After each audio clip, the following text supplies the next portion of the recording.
श्री सच्चिदानंद सद्गुरु साईनाथ महाराज की जय। அத்தியாயம் 8 நரஜென்ம மகிமை. பிச்சை எடுத்து உண்டது. பாயஜபாயின் ஒப்பில்லாத பக்தி தாத்தியாவுடனும் மஹல்சாவதியுடனும் மசூதியில் உறங்கியது. கடந்த அத்தியாயத்தில் பாபா ஹிந்துவா முஸ்லிமா என்று எப்படி எவராலும் நிர்ணயிக்க முடியாது போயிற்று என்பது பற்றியும் பாபா தம்முடைய வாசஸ்தலமாக ஆக்கிக் கொண்ட ஷிரடி வானளாவிய பாக்கியம் பெற்றது என்பதும் விவரித்து சொல்லப்பட்டன. பாபா முதலில் ஒரு இளைஞனாக வந்து பிறகு மக்களுக்கு ஒரு பைத்தியக்கார பக்கீராக எவ்வாறு மாறினார் என்பது பற்றியும் கரடு முரடான கரம்பு நிலத்தை ஓர் அழகான பூந்தோட்டமாக அவர் ஆக்கியது பற்றியும் சில காலத்திற்கு பிறகு அவ்விடத்தில் ஒரு சத்திரம் எவ்வாறு எழுந்தது என்பது பற்றியும் எவ்வாறு பாபா தோதி போதி பிண்டயோகம் போன்ற தைரியமான யோக பயிற்சிகளை தலை சிறந்து விளங்கினார் என்பது பற்றியும் பக்தர்களின் ரட்சகரான பாபா எவ்வாறு அவர்களுடைய துன்பங்களை தம் உடலில் ஏற்றிக்கொண்டு மெய்விளங்கினார் என்பது பற்றியும் நான் எப்படி போதுமான அளவுக்கு வர்ணிப்பேன். நர ஜென்மத்தின் மகிமை, பாபா பிச்சை எடுத்த விவரம், ஞானிகளுக்கு பாயஜபாய செய்த தன்னலமற்ற சேவை, பாபா உணவு உண்ட விசித்திரம் இவற்றை பற்றியும், தாத்யா, மஹல்சாபதி, பாபா இம்மூவரும் எப்படி மசூதியில் உறங்கினார் என்பது பற்றியும், ரஹத்தாவிலிருந்து குஷால் சந்தின் இல்லத்திற்கு பாபா சென்ற பழக்கத்தை மேற்கொண்டு கேளுங்கள். தினமும் காலையில் சூரியன் உதிக்கிறான், மாலையில் மறைகிறான். இவ்விதமாக வருடங்கள் விழுங்கப்படுகின்றன. பாதி வாழ்வு தூக்கத்தில் தொலைகிறது, மீதி பாதியும் சாந்தியையும் சந்தோஷத்தையும் கொண்டு வருவதில்லை. பால பருவம் விளையாட்டில் கழிந்து விடுகிறது, இளமை பருவம் சிற்றின்பத்தில் கழிகிறது, வயோதிக பருவம் தள்ளாமையும் வியாதிகளினாலும் பலவிதமான அவஸ்தைகளாலும் அலுப்பிலும் செலுப்பிலும் கழிகிறது. உடலை புஷ்டியாக வளர்ப்பதாகவும் துண்டு கீழமாகும் வரை மூச்சு விட்டு கொண்டிருப்பதற்காகவுமே நாம் இவ்வுலகிற்கு வந்தோம். மனித ஜென்மம் எடுத்ததன் பயன் இதுதானா? பரமாத்மாவை அடைவதே மனித ஜென்மத்தில் செய்ய வேண்டிய முக்கிய கடமைகளாகும். அவ்வாறு இல்லையெனில் நாய்களும் பன்றிகளும் மற்ற மிருகங்களும் நடத்தும் வாழ்வில் குறை என்ன சொல்ல முடியும்? நாய்களும் வயிற்றை நிரப்பிக் கொள்கின்றன, எதேஷ்டமாக குட்டிகளை உற்பத்தி செய்கின்றன. நாய்களும் மனிதர்களும் இவ்விதத்தில் ஒரே நிலையில் இருப்பின் மனித ஜென்மத்தின் சிறப்புதான் என்ன? உடலை பேணி போஷாக்காக காப்பதும் சிற்றின்பமுமே மனித வாழ்க்கையின் லட்சியத்தை திருப்தி செய்யும் வகையில் இந்த நரஜென்மத்தின் அர்த்தமேதும் இல்லாமல் போகிறது. ஆகாரம், நித்திரை, சிற்றின்பம், பயம் ஆகிய 4 செயல்பாடுகளிலேயே வாழ்க்கை கழித்துவிட்டால் நாய்களும் மனிதர்களும் என்ன வித்தியாசம்? நீங்களே சிந்தித்து முடிவு செய்யுங்கள். இதுதான் நர சரீரம் எடுத்ததன் பலன் என்றால் வண்டுகளுக்கும் தாவரங்களுக்கும் வாழ்க்கையில் என்ன உரை? திருப்திகளும் உள்மூச்சு வெளிமூச்சு வகைகின்றன, நாய்களும் நன்கு பிஞ்சு கொழுக்கின்றன அல்லவோ? ஆனால் மனிதனும் பரிணாம வளர்ச்சி அடைகின்றவன், பயமற்றவன், சுதந்திரமானவன், சாசுவதமானவன். இந்த விழிப்புணர்வு இருந்தாலே ஜென்மம் சாவல்யம் அடைகிறது.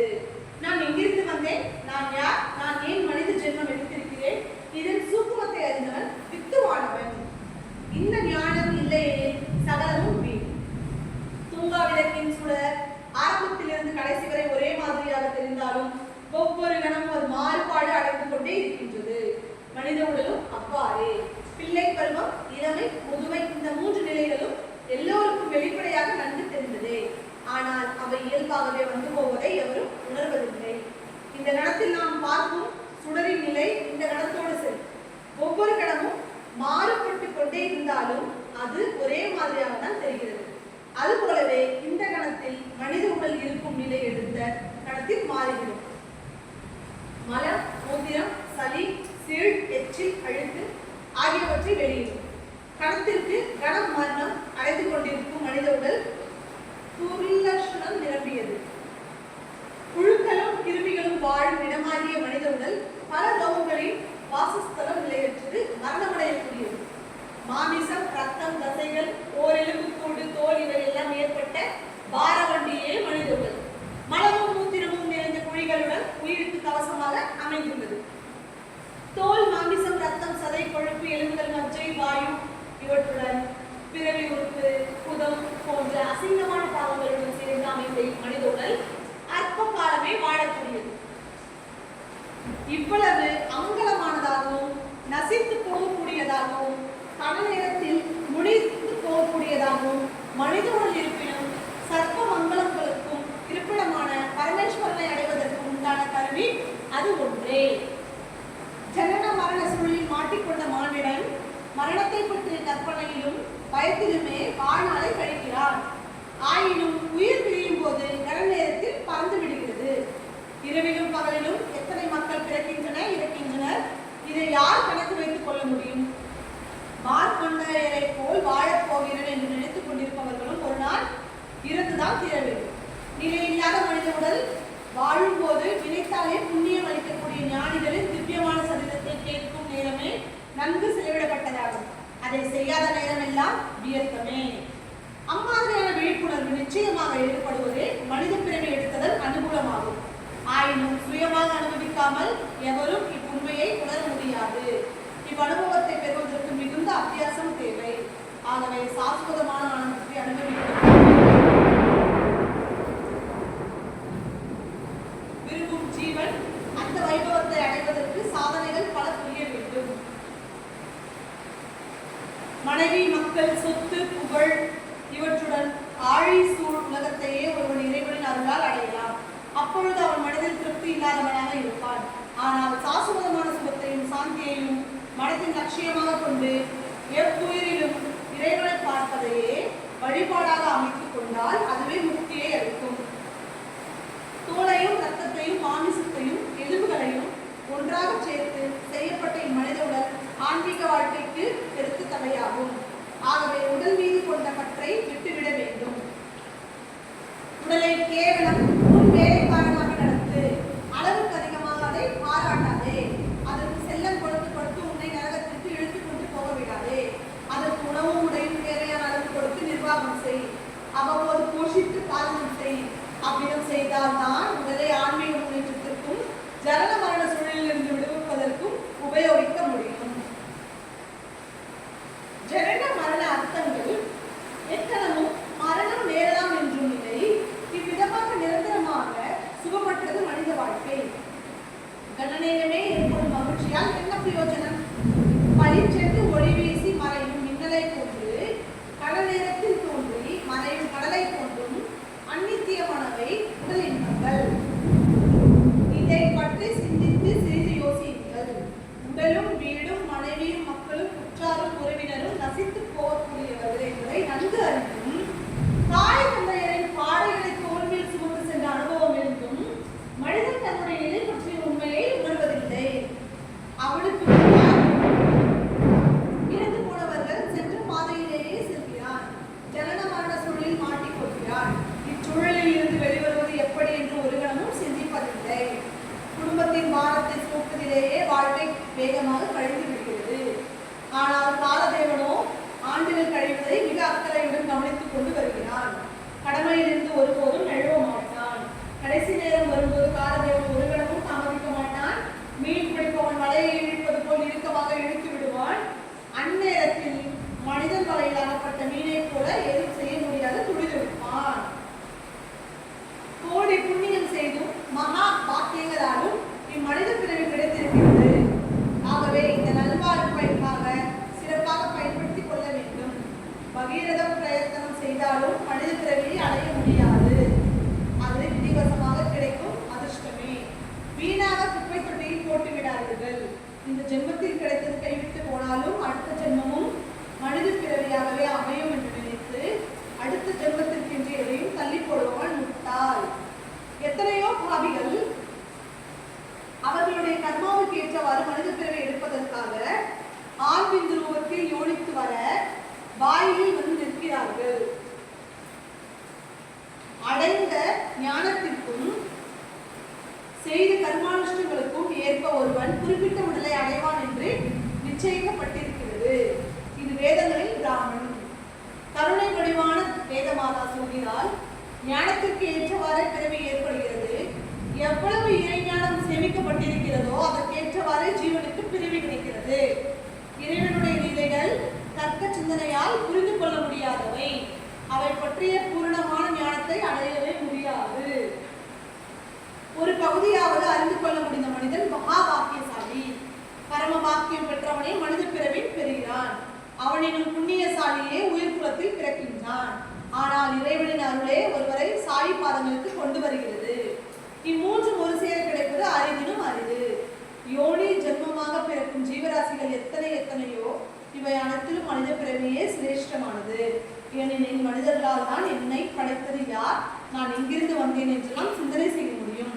மற்ற ஜீவராசிகளுக்கு எதுவுமே தெரிவதில்லை. பிறக்கின்றன, வாழ்கின்றன, ஒரு நாள் இருந்து போகின்றன. கடந்த காலத்தை பற்றி, நிகழ்காலத்தை பற்றி, எதிர்காலத்தை பற்றி, இறைவனை பற்றி எந்த ஞானமும் அவற்றுக்கு இல்லை. மனிதனை படைப்பதில் இறைவன் ஆனந்தம் அடைந்தான். மனிதன் விவேகத்தை உபயோகித்து பற்றற்ற நிலையை நாடி துறவு கொண்டு தன்னை வழிபடுபவன் என்று எண்ணினார். சிருஷ்டியில் வேறு எதற்கும் முக்தி அடைவதற்கு ஏற்ற சாதனைகள் செய்யக்கூடிய உடல் அமைப்பு இல்லை. தன்னுடைய உடலை உபயோகப்படுத்தி சாதனைகள் புரிந்து மரணமே இல்லாத நாராயணனுடன் ஒன்றிவிடும் சக்தி மனிதனுக்கு மாத்திரமே உண்டு. மாயாதார வித்தைக்காரன் சாமர்த்தியசாலியாக இருப்பான். ரசிக்க தெரியாத கூட்டத்திற்கு அவன் வித்தை காட்டுவதில்லை. தன்னுடைய சூக்குமமான அசைவுகளையும் வேகமான விவேகங்களையும் ரசிக்கும் கூட்டத்தையே நாடுகிறான். நீரடங்காத பறவைகளையும், மிருகங்களையும், மரங்களையும், புழுக்களையும், பூச்சிகளையும், இதர ஜீவராசிகளையும் சிருஷ்டி செய்த பரமேஸ்வரன் தன்னுடைய லீலைகள் அனைத்தும் சாரம் இல்லாமல் போய்விட்டனவே என்று ஆச்சரியமடைந்தான். சூரியனும் சந்திரனும் கணக்கற்ற நட்சத்திரங்களும் அடங்கிய பிரம்மாண்டமான சிருஷ்டியில் எதற்கும் இவ் அற்புதமான நிர்மாணத்தை பற்றிய சிந்தனையோ, வியப்போ, படைப்பாளையை பற்றிய பிரமிப்போ சிறிதளவும் ஏற்படவில்லையே. இப்பிரபஞ்சத்தின் தலைவனாக சிருஷ்டி என்னும் இந்த நிலைதான் புரிந்த காரணம் ஓர் உயிருக்கும் தெரியவில்லையே.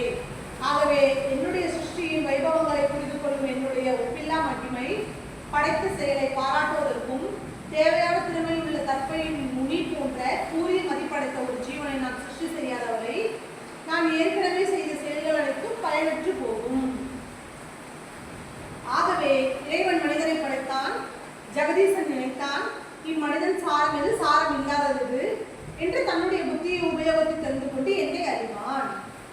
என்னுடைய அளவிட முடியாத வைபவத்தை அறிந்து என்னுடைய அபூர்வமான சக்தியை உணர்ந்து இப்பிரபஞ்சமே என்னுடைய மாயையின் லீலை என்பதையும் தெரிந்து கொண்டு ஆச்சரியத்தில் மூழ்கி போவான். மனிதர்களால் தான் ஞானத்தை சம்பாதித்துக் கொண்டு என்னை பற்றிய சிந்தனையும் தியானமும் செய்து மரியாதை கலந்த பயத்தாலும் வியப்பாலும் நிரம்பி போக முடியும். என்னுடைய லீலை அப்போதுதான் பூர்ணமாகும். பார்வையாளர்களுடைய மகிழ்ச்சியே என்னுடைய லீலையில் நிறைவேற்றம். இவ்வுலகத்தை நான் நிர்வகிக்கும் திறமை மனிதன் திருப்தி அடைவார். பலனை விரும்பி செய்யும் செயல்களும் பணம் சம்பாதிப்பதும் மனித உடலை பேணி காப்பதும் நோக்கமல்ல. உயிருள்ள வரை விடாமுயற்சியால் தத்துவ ஞானத்தை சம்பாதிப்பதே பிறவியின் பயன். அபேதத்தை உணர்வதே சிறந்த ஞானம். அபேதம் என்றால் ஜீவாத்மாவும் பரமாத்மாவும் ஒன்றே, இருப்பது ஒன்றே, அதுவே பலவாக காட்சியளிப்பது என்னும் விதம். உபனிஷதங்கள் இதையே பிரம்ம ஞானம் என்று அழைக்கின்றன. இறைவனை வழிபடுவதும் சேவை செய்வதும் இதுவே. பகவான் பக்தர்களை சார்ந்தவன் என்ற வசனத்திற்கு பொருளும் இதுவே என்று கொள்ளலாம். பிரம்மமும் குருவும் தானும் ஒன்றே என்ற அபேத ஞானத்தை பெற்றவனுக்கு அதே மார்க்கத்தில் பக்தி செலுத்துபவனுக்கு மாயை என்பது சுலபம். இவ்வாறு சத்தையுடன் கூடிய ஞானத்தையும் துறவு மனப்பான்மையையும் பெற்ற யோகிய புருஷர்கள் மாத்திரமே தன்னை அறியும் சுகத்தை பெற தகுதியுடையவர்கள். அம்மாதிரியான பக்தர்கள் பாக்கியசாலிகள் என்ன அறியவும். தான் யார் என்று அறியாமல் தன்னை முழுமை பெற்றவன் என்று நிர்ணயித்துக் கொள்வதால் ஓர் அவலட்சணமான பிரதிபந்தம் உருவாகிறது. ஞானம் அஞ்ஞானம் இரண்டுமே மனதின் விகாரங்கள். மயக்கத்திற்கும் தவறுகளுக்கும் இடமளிக்கக்கூடியவை. ஒரு முள்ளை மற்றொரு முள்ளால் தான் எடுக்க முடியும். அதுபோலவே ஒன்றை மற்றொன்றால் தான் நீக்க வேண்டும். அஞ்ஞானத்தை ஞானத்தால் விரட்ட வேண்டும். இருப்பினும் மனித பிறவியின் மிகச்சிறந்த இலக்கு அஞ்ஞானம் ஞான விருந்திற்கும் அப்பால் சென்று பரிசுத்தமான ஆத்மாவிலேயே கலந்து போவதுதான். புலனின்ப நாட்டம் என்னும் எண்ணெய் எரித்து முடிக்கப்படும் வரை, அஞ்ஞான இருள் சாம்பலாக்கப்படும் வரை, நான் என்னுடையது என்னும் திரி பொங்கி போகும் வரை ஞான பிரபையுடன் ஒளிவிடாது. தவிர்க்க முடிந்ததோ தவிர்க்க முடியாததோ நர தேகத்தால் செய்யப்படும் செயல்கள் அனைத்தும் புத்தியால் நிச்சயிக்கப்பட்டு நிறைவேற்றப்படுகின்றன என அறியவும். செய்வதற்கு வேலை என்னும் ஒன்று இல்லாதவன் ஐஸ்வர்யத்தையும் சுகத்தையும் அனுபவித்துக் கொண்டு வாழலாம், அல்லது ராமநாமத்தை ஜபம் செய்யலாம். ராமநாமம் ஆசைகளிலிருந்தும் தொல்லைகளிலிருந்தும் விடுதலை அளிக்கும். உடலின் உறுப்புகள், மனம், புத்தி இவை ஆத்மாவினுடைய உபாதிகள். பாதிப்புகளால் ஆரம்பம் இல்லாததும் இன்னும் கேடாததுமான ஆத்மா கர்ம வினைகளால் ஏற்பட்ட இன்னங்களை அடைகிறது. தன்னுடைய சுயகுணத்தால் இன்னும் கேடாத ஆத்மா இன்னடல் ஆவது மேற்சொன்ன உபாதிகளில்லை. அன்பயம் என்பது புகை இருக்கும் இடத்தில் நெருப்பு இருக்கும் என்று சொல்லுவது போன்ற உடன்பாட்டு முறையான விதி. வியாதிரேகம் என்பது நெருப்பு இல்லாத இடத்தில் புகை இருக்காது என்று சொல்வது போன்று எதிர்மறையான விதி. ரெண்டுமே நியாய சாஸ்திர விதிகள். அன்பய வியதிரேகம் என்னும் விதிகளை காட்டி நியாய சாஸ்திரம் நிரூபணம் செய்கிறது. செயல்களையும் மனதின் தகவல்களையும் புத்திக்கு விட்டுவிட வேண்டும் என்பதை அடிப்படை தத்துவமாக அறிந்து கொள். உன்னை பொறுத்தவரை செயல் புரியாதவனாக இரு. சுய தர்மத்தை அனுஷ்டானம் செய். ஆத்மாவுடன் சம்பந்தப்படாதவற்றை விலக்கி எந்நேரமும் ஆத்மாவிலேயே எண்ணத்தை செலுத்து. தன்னிலேயே மூழ்கி போகும் இந்த திருப்தியும் சாந்தியுமே நாஜன்மத்தின் முடிவான இலக்காகும்.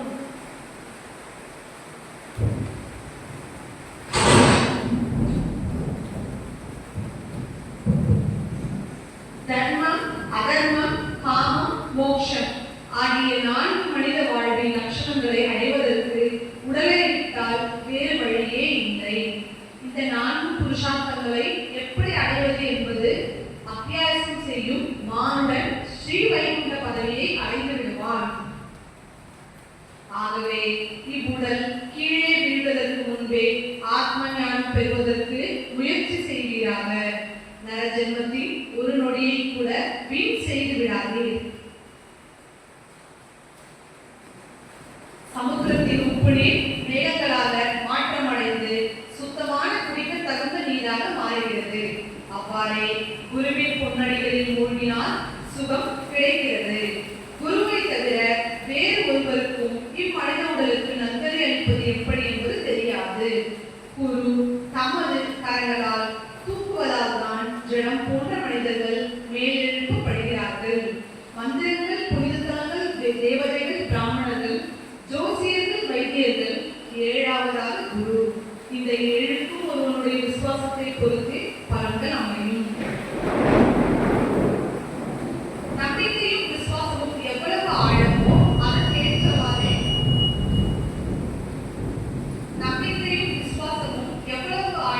அதற்கேற்றவாறே சித்திகளின் பரிமாணமும் அமையும். ஞானிகள் பந்தங்களால் கட்டுப்பட்ட மனிதனை முமுட்சுவாக மாற்றுகிறார்கள். முமுட்சுவை முக்தனாக ஏற்றமடைய செய்கிறார்கள். முமுட்சு என்றால் மோட்ச தாகம் உள்ளவர்கள். முக்தன் என்றால் ஜனன மரண சூழலிலிருந்து விடுதலை அடைந்தவர். வியாக்கியானங்கள் மற்றும் புராணங்கள் மூலமாக அடைய முடியாததை ஞானிகள் பாதங்களை தரிசித்து சுலபமாக அடைகின்றனர். அவர்களுடைய அங்கு அசைவுகளும் நடத்தையும் மௌன உபதேசங்கள் ஆகும்.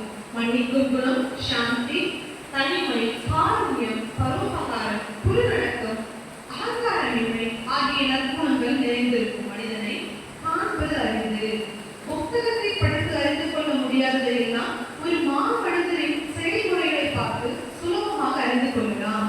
கோடிக்கணக்கான வானத்து நட்சத்திரங்கள் எல்லாம் சேர்ந்து அழிக்க முடியாத ஒளியை சூரியன் ஒன்றை கொடுத்து விடுகிறது அன்றோ. உதாரணம், படைத்த ஞானிகளும் அவ்வாறே. அவர்களுடைய பல சகஜமான செயல்கள் மனிதர்களை பந்தங்களில் இருந்து விடுபட செய்து அவர்களுக்கு அத்தியந்த சௌகியத்தை அடைக்கிறது. சாய் மகாராஜ் இம்மாதிரியான தலை சிறந்த ஞானிகளில் ஒருவர். அளவில்லா ஆன்மீக செல்வம் பெற்றவர். ஸ்ரீமான் ஆத்மாவிலேயே எந்நேரமும் மூழ்கியவராயினும் அவர் ஒரு பக்கிரை போலவே வாழ்க்கை நடத்தினார். அவர் எல்லோரையும் சமமாகவே பார்த்தார். நான் எனது என்னும் எண்ணமே அவருக்கு இல்லை. எல்லா உயிர்களிலும் இறைவனை கண்டதால் அவற்றிடம் கையை காட்டினார். இன்பம் அவருக்கு மகிழ்ச்சியை அளிக்கவில்லை, துன்பம் அவருக்கு சோகத்தை கொடுக்கவில்லை. செல்வரும் ஆண்டியும் அவருக்கு சமமாகும். அம்மனோநிலை சாதாரணமாக கிடைக்கக்கூடியதா என்ன? குடும்பத்தை உயர்த்துவதால் மட்டுமே ஓட்டாண்டியையும் பெரும் செல்வராக்கக்கூடிய சக்தி பெற்றவராக இருந்தும் ஒரு ஜோலியை தோளில் மாட்டிக்கொண்டு வீடு வீடாக சென்றார். யாருடைய வீட்டு வாசலில் பாபா பிச்சைக்காரன் என்று, ஓ மகளே, உனக்கு எனக்கு ஒரு சுட ரொட்டியிலிருந்து 4 ரொட்டி கொண்டு வா என்று தலைமையில பிச்சை எடுத்தாலோ அவர் மகா புண்ணியசாமி. ஒரு கருத்தில் ஜோடியை எழுதி மற்றொரு கருத்தில் ஒரு தகர டப்பாவை வைத்துக் கொண்டு சில குறிப்பிட்ட இடங்களுக்கு வாடி வாடியாக சென்றார். பாஜி, சாம்பார், பால், மோர் போன்ற பதார்த்தங்கள் அனைத்தும் இந்த தகர டப்பாவில் பிச்சை எடுப்பவர்களால் கொட்டப்பட்டன. ஓ, என்ன வினோதமான உணவு சேர்க்கும் முறை! சாதத்தையோ சோழ ரொட்டியையோ வாங்கிக் கொள்வதற்கு அவர் தமது ஜோலியை விரிப்பார். ஆனால் திரவ ரூபமான பதார்த்தமும் எதுவாக இருந்தாலும் அது அவர் வைத்திருந்த தகர டப்பாவில் கொட்டப்பட்டது. விதவிதமான பதார்த்தங்களை தனித்தனியாக ருசித்து சாப்பிட வேண்டும் என்கிற ஆவல் எங்கிருந்து? ருசிகளையும் வாசனைகளையும் நாக்கு அறியாத போது மனதிலிருந்து வாசை எவ்வாறு எழும்? ஜோலியில் எதிர்ச்சியாக எது வந்து விழுகிறதோ அதை அவர் திருப்தியுடன் உண்டார். சுவையில்லாத ஆயினும் சரி, சுவையற்றது ஆயினும் சரி, அதை பற்றி கவலைப்படவே இல்லை. நாக்கு சுவையுடனே எழுந்துவிட்டது போலும். ஒவ்வொரு நாளும் காலை நேரத்தில் அவர் பிச்சை எடுப்பார். கிடைத்ததை கொண்டு வயிற்றை நிரப்புவார், திருப்தியும் அடைவார். பிச்சையாவது ஒரு நியமத்துடன் எடுத்தாரா? அதுவும் இல்லை. விருப்பப்பட்டது போது பிச்சை எடுத்து கிளம்புவார். சில நாட்களில் பிச்சை எடுத்த கிராமத்திலும் 12 சுற்றுகளில் சென்றாலும் செல்வார். இம்மாதிரியான பிச்சை எடுத்து சேர்க்கப்பட்ட பொழுது மசூதியில் இருந்த ஒரு வாய்க்கன்று மண் பாத்திரத்தில் கொட்டப்படும். இதிலிருந்து காகங்களும் நாய்களும் சுதந்திரமாக உணவுண்டன. மசூதியையும் வெளிமுற்றத்தையும் தினமும் பெருக்கும் பெண்மணி 10-12 சோழ ரொட்டிகளை எடுத்துக்கொண்டு போவார். அவர் இவ்வாறு எடுத்துக்கொண்டு போவதை ஒருவரும் தடை செய்யவில்லை. பூனைகளையும் நாய்களையும் கூட கனவிலும் விரட்டாத மனிதர் எப்படி ஏழை எளியவர்களை விரட்டுவார்? அவருடைய வாழ்க்கை புனிதமானது. ஆரம்ப காலத்தில் அவர் பைத்தியக்கார பக்கீர் என்று மக்களால் அழைக்கப்பட்டாலும் பிச்சை எடுத்து வயிறை வளர்ப்பவரை பெரிய மனிதராக எப்படி கருத முடியும்? ஆனால் இந்த பக்கீர் தாராளமான மனமுள்ளவராக இருந்தார். எதிர்பார்ப்புகள் ஏதுமின்றி சிநேகமாக இருந்தார். வெளிப்பார்வைக்கு சஞ்சலமுடையவராக தெரிந்தாலும் அதற்கு சஞ்சலமில்லாத அமைதியாக இருந்தார். அவருடைய நடத்தையை புரிந்து கொள்ளவே முடியவில்லை. அந்த குக்கிராமத்திலும் சிலர் இயற்கையாகவே தைரியம் உள்ளவர்களாகவும் பாக்கிய உள்ளவர்களாகவும் இருந்தார்கள். அவர்கள் இவரை ஒரு சாதுவாக ஏற்றுக்கொண்டனர். தாத்தியா கோட்டை பாட்டியின் தாயாரான பாயஜிபாய் என்ற பெயர் கொண்டவர் சோழ ரொட்டிகள் நிரம்பிய ஒரு கூடையை தலைமேல் வைத்துக் கொண்டு மதிய நேரத்தில் காட்டினுள் செல்வார். முட்செடிகள் மீதும் புதர்கள் மீதும் நடந்து சென்று மைல் கணக்கான காலத்தில் அலைந்து இந்த பைத்தியக்கார பக்கீர் எங்கிருக்கிறார் என்று கண்டுபிடித்து அவருடைய பாதங்களில் விழுந்து நமஸ்கரிப்பார். அவருடைய அன்பும் பெருந்தன்மையும் எத்தகையது! மரங்களிடையேயும் காட்டினும் சென்று எளிய உணவான சோழ ரொட்டியும் வாழைச்சியும் பாபாவுக்கு கொடுத்து பிற்பகல் நேரத்தில் உணவிடுவார். இந்த மாபெரும் பக்தி பூர்வமான சேவையை பாபா தம்முடைய கடைசி நாள் வரையில் மறக்கவில்லை. இதை நன்கு ஞாபகத்தில் வைத்துக் கொண்டு பாய்ஜபாயின் மகனுக்கு பலமான வாழ்வளித்தார். பாய்ஜபாயும் அவருக்கு கணவரும் பக்கீர் மீது திடமான நம்பிக்கையும் விசுவாசமும் வைத்திருந்தனர். வாஸ்தவத்தில் அவர்கள் இருவரும் இந்த பக்கீரையே இறைவனாக கருதினார்கள். நம்புவதற்கு தானே நடராஜா. பக்கீர் ஆழ்ந்த தியானத்தில் இருப்பார். பாய்ஜபாய் அவர் எதிர்த்து ஒரு இலையை போட்டு கூடையில் இருக்கும் உணவை எடுத்து இலையின் மேல் பரிமாறி பிரார்த்தனை செய்து பக்கீரை உண்ண வைப்பார். பாபா எப்பொழுதும் சொல்லுவார், ஆண்டி தன்னை உண்மையான அரச போகம், ஏனெனில் ஆண்டியாக இருப்பதே நிரந்தரம். செல்வம் என்று ஏற்காது இப்படி ஓடிவிடுகிறது பாரு.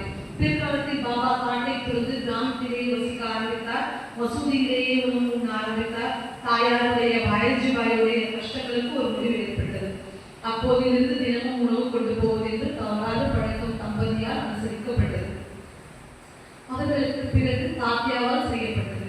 எவருடைய இதயத்தில் வாசுதேவன் இப்பொழுதும் முறைகின்றானோ அந்த ஞானி புனிதமானது. அரிய பெரிய அதிர்ஷ்டத்தால் ஞானிகளுடன் புனித சங்கம் எனும் வைபவத்தை பெரும் பக்தர்களோ புண்ணிய சாமிகள். தாத்தியா ஒரு மகா பாக்கியவான். மகள் சாபதியும் பூர்வ ஜென்ம புண்ணியங்கள் பல சேர்ந்தவராக இருக்க வேண்டும். ஏனெனில் அவர்கள் இருவருமே பாபாவுடன் கூட இருப்பது என்னும் முன்னுரிமையை சரிசமமாக அனுபவித்தார்கள். தாத்தியா மகள் சாபதி இருவருமே மசூதியில் உதவினர். பாபா இவ்விருவரின் மீது வைத்த சரிசமமான பிரிதி விவரிக்க முடியாதவையாகவே இருந்தது. அவர்கள் மூவருடைய தலைகளும் கிழக்கு மேற்கு வடக்கு என்று 3 திசைகளில் இவ்வாறு அவர்கள் படுக்கை விருப்புகளை போட்டுக்கொண்டு பலவிதமான விஷயங்களை பேசிக் கொண்டிருப்பார்கள். யாராவது ஒருவருக்கு தூக்க கலக்கம் வருவது போல தெரிந்தால் மற்றவர் அவரை எழுப்புவார். தாத்தியா புரட்டை விட ஆரம்பித்தால் பாபா சட்டென்று எழுதி தாத்தியாவை புரட்டி போட்டு தலையை பிடித்து அமுக்குவார். மகசாவதியும் சேர்த்து கொண்டு இருவரும் தாத்தியாவை கெட்டியாக பிடித்து இறுக்கமாக அமைத்து கால்களை பிடித்துவிட்டு முதுகையும் பலமாக தேய்த்து விடுவர். இவ்விதமாக தாத்தியா 14 முழு ஆண்டுகள் மசூதியில் பாபாவுடன் உறங்கினார். ஓ, எவ்வளவு அற்புதமான காலம் அது! அந்த காலம் அவர்களுடைய மனதில் என்றும் மறவாதவாறு பதிந்துவிட்டது. பெற்றோர்களை வீட்டில் விட்டுவிட்டு பாபாவின் மீது இருந்த பிரேமையால் மசூதியில் உறங்கினார். எந்த படியை உபயோகித்து இந்த அன்பை இழப்பது? அந்த கிருபையை யாரால் மதிப்பிட முடியும்? தந்தை காலமான பிறகு குடும்ப பொறுப்பு தாத்தியாவின் தலையில் இறங்கியது. தாமே ஒரு கணவராகவும் குடும்ப தலைவராகவும் ஆகிவிட்டார். அதன் பிறகு அவர் வீட்டிலேயே தூங்க ஆரம்பித்தார். நிஷ்டையுள்ள பாவத்தினால் மட்டுமே சாய் அனுபவம் கிட்டும், கேட்காமலேயே கிட்டும். பக்தனுக்கு இது ஓர் அற்புதம். அதுபோலவே ரகதாவில் விக்கியாதி பெற்ற தன்வந்தரும் கிராமத்தின் நகசேட்டுமான குசால் சந்த் என்பவர் இருந்தார். எவ்வாறு கணபத் கோதை பாட்டி என்ற பக்தர் மீது பாபா விருப்பம் செலுத்தினாரோ அவ்வாறே குஷால் சந்தின் சிறிய தகப்பனாரின் மீதும் அவர் பெருதியுடையவராக இருந்தார். மார்வாடி சமூகத்தவராக இருந்தாலும் அவர் பாபாவை மிகவும் விரும்பினார். இருவரும் அடிக்கடி சந்தித்தனர், பரஸ்பரம் மகிழ்ச்சி அடைந்தனர். சில காலத்திற்கு பிறகு பெரிய சேட் ஸ்ரீஹரியினுடைய இச்சைப்படி வைகுண்ட பதவி அடைந்தார். ஆனால் பாபா இந்த நட்பை மறக்கவில்லை. வாஸ்தவத்தில் இக்குடும்பத்தின் மீது பாபா வைத்திருந்த அக்கறை பன்மடங்காகியது. இதற்கும் பிறகு பாபா குஷால் சந்தின் மேல் வைத்திருந்த பிரேமை வளர்ந்தது. பாபா ஜீவிதமாக இருந்தவரை குஷால் சந்தின் நல்வாழ்வை இரவு பகலாக கவனித்துக் கொண்டிருந்தார். தம் அன்பர்களுடன் சுமார் 1.5 மைல் அப்பால் இருந்த ரகதாவை சில சமயங்களில் மாட்டு வண்டிகளும் சில சமயங்களில் குதிரை வண்டிகளும் பாபா செல்வார். கிராம எல்லையில் வாத்திய கோஷங்களுடன் கிராம மக்களால் பாபா வரவேற்கப்படுவார். பிறகு கிராம மக்கள் பிரேமையுடன் பாபாவின் பாதங்களில் விழுந்து வணங்குவர். அங்கிருந்து பாபா ஆனந்தம் பொங்கும் ஆடல் பாடல்களுடன் கிராமத்தினுள் மரியாதையாக அழைத்து செல்லப்படுவார். பிறகு குஷால் சந்த் பாபாவை தம்முடைய இல்லத்தினுள் அழைத்து சென்று சுகமான ஆசனத்தில் உட்கார வைத்து சிற்றுண்டி ஏதாவது கொடுப்பார். இருவரும் பழைய நினைவுகளை பேசுவர், மிகுந்த சந்தோஷத்தை அடைவர். அவர்களுடைய மகிழ்ச்சியை யாரால் விவரிக்க முடியும்? மகிழ்ச்சி நிரம்பிய இந்த சந்திப்பு பழ